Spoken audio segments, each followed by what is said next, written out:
It's Coach Mike back for another Shift Shop review, and I just finished working out. I am soaking. These workouts are demanding and tough, and I'm only on week one, so I just finished up week one.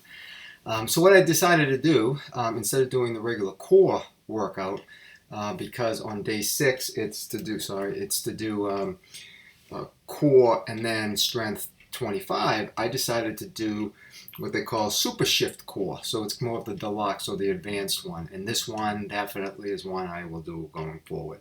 This one brought it a lot more than the basic core. It's about 15 minutes. The other one was about 12. I think there were about 9 moves. And you do need either the PT sandbag that you got if you did a different program from Tony Horton, hardcore, 22-minute hardcore. You got the sandbag or a dumbbell.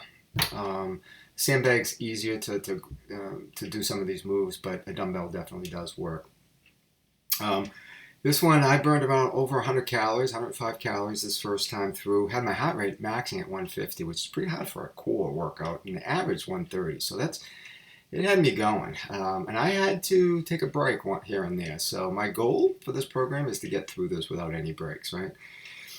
So the first thing is you do a sandbag V-up. So you're on your side, you put the sandbag on your shoulder. That's where the sandbag comes in more handy than a dumbbell, putting it on your shoulder. And you do a V-up, 30 seconds on both sides.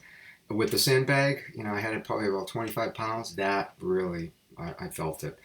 Then you do a move called suitcase, where you're lying down, you're holding the dumbbell or the sandbag above your head, and you're doing a crunch with your legs. Your legs will then never go back to the floor.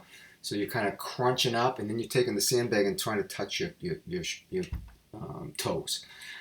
So you're doing a crunch with weights, right? And all of the rest of these are for 1 minute.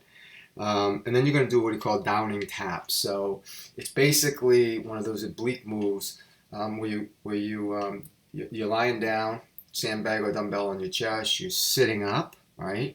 And then you place it on the side, then you go back down, and then you place it on the other side. And and when you place it, you still hold on to it. So you're carrying it as you go down and back. So you're getting your midsection, and then you're doing your obliques on that one. So that one's a tough one.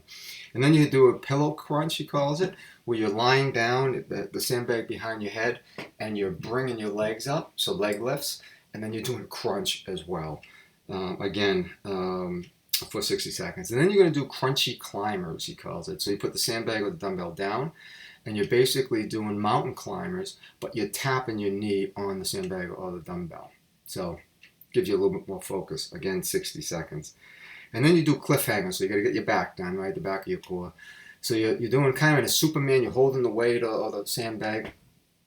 Your feet are wide, and then you lift them up, right? Trying to get your shins and your legs completely off the mat or the floor if you can. And then you touch your heels, and then you go back out and down, up and down. So you'll really feel that in your lower back and core. And then you're going to do something what he calls around the world. So similar to a previous move, that you're going to sit up with the sandbag or the dumbbell.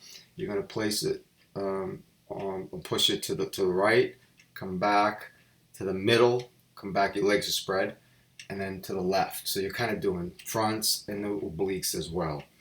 And then he finishes with, then there's hip dips that you do for 60 seconds as well.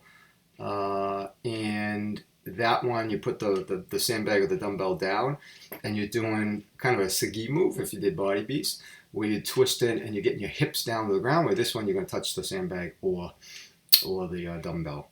And then the last move is a downing surprise, so I'm not going to spoil it, but it's 60 seconds of all different types of moves, and it doesn't stop. So it's and in this entire sequence, he wants you to get one more. So when you're done, with that 60 seconds, he wants you to do one more. So you'll hear that a lot. So I really enjoyed this one. This one was much more to my liking and really had me work a lot harder than the first one. Let me know what you think.